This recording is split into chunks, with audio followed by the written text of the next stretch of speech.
में माने जाने डॉक्टर मुकेश शुक्ला जी जो न्यूरो सर्जन हैं, इनके बारे में जिले से नहीं पूरे उत्तर प्रदेश में बहुत नाम होता है। गरीबों की भी सहायता करते हैं और बहुत इससे सहयोग, मरीज खुश होकर जाते हैं। हम बात कर रहे हैं बदलते मौसम में ब्रेन स्ट्रोक होता है। अब डॉक्टर से बात करेंगे कि ब्रेन स्ट्रोक में कैसे लोग बचेंगे और अपने आप को कैसे बचाव करेंगे। डॉक्टर साहब, आपका क्या नाम है? डॉक्टर मुकेश शुक्ला मेरा नाम है।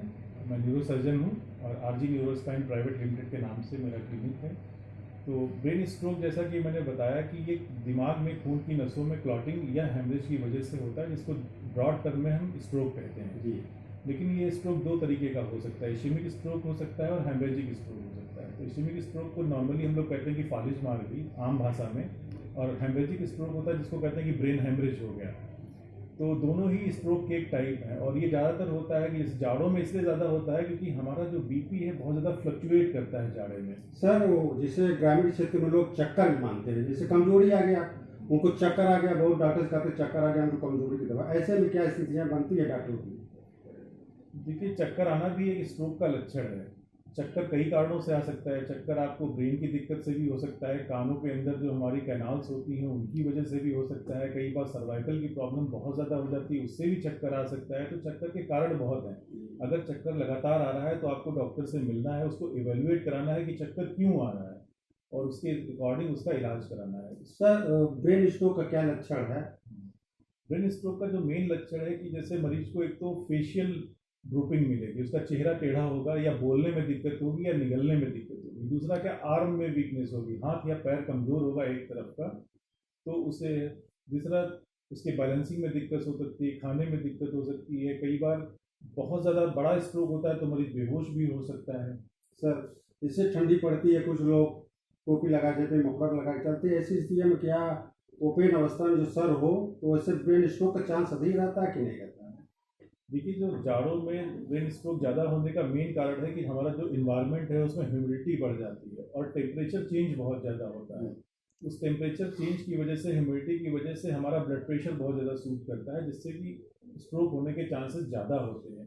ऐसे में हम लोगों को जो बहुत ठंडे पानी से नहीं नहाना चाहिए। सर, ब्रेन स्ट्रोक का लक्षण क्या है?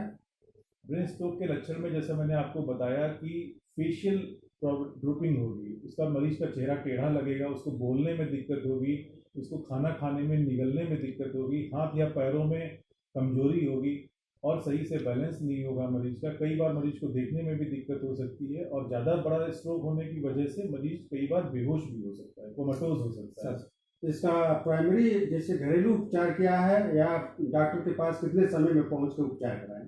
देखिए, इन नए लक्षण अगर दिख रहे हैं तो जैसे WHO ने भी कहा है कि फास्ट एक निमोनिक बनाया है कि F से फेशियल ड्रूपिंग, A से आर्म वीकनेस, S से आपको बैलेंसिंग में दिक्कत होगी और T for time for call. आपको तुरंत एक्शन करना है। जब आपको लगता है कि मरीज को फालिज हुई है, स्ट्रोक हुआ है, तो आपको तुरंत किसी मेडिकल सेंटर पे पहुंचना है और डॉक्टर से इलाज शुरू करना है। जैसा कि कहते हैं कि शुरू के 4.5 घंटे गोल्डन आवर्स होते हैं, तो इन गोल्डन आवर्स में अगर पेशेंट हॉस्पिटल पहुंच जाता है और उसका ट्रीटमेंट स्टार्ट हो जाता है तो स्ट्रोक से बचने की रिकवरी बहुत अच्छी होती है।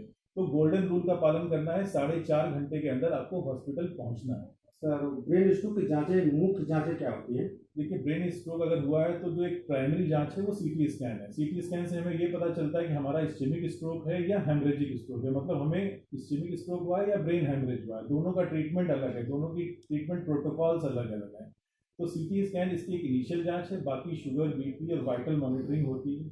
सर, ब्रेन स्ट्रोक अवस्था पर निर्भर करना, लेकिन आजकल के हम देख रहे हैं कि युवाओं में सबसे अधिक ब्रेन स्ट्रोक हो रहा है। जैसे पहले लोग होते थे 60 पार कर जाते थे, ब्रेन स्ट्रोक हो रहा, फालिज मारती थी, लेकिन युवाओं में अधिक हो रहा है। क्या कारण है? यूजुअली जो स्ट्रोक है एक ओल्ड एज की बीमारी है, लेकिन आजकल 30 से 40% जो स्ट्रोक हैं वो लेस देन 40 ईयर्स में भी हो रहे हैं। तो इसका मेन जो रीज़न है कि हमारी जो लाइफ स्टाइल चेंज हो गई है, हमारा खाना पीना चेंज हो गया है, फिजिकल एक्टिविटी बहुत कम हो गई है और लोगों का जो फिजिकल एक्टिविटी और अपनी फिटनेस के प्रति जो संवेदना कम हो गई है, इसीलिए यही कारण है। और स्ट्रेस बहुत ज़्यादा है, वर्क का स्ट्रेस आजकल यंग लोगों में बहुत ज़्यादा है, ट्रैवलिंग बहुत ज़्यादा है, तो ये सब कारण है स्ट्रोक को।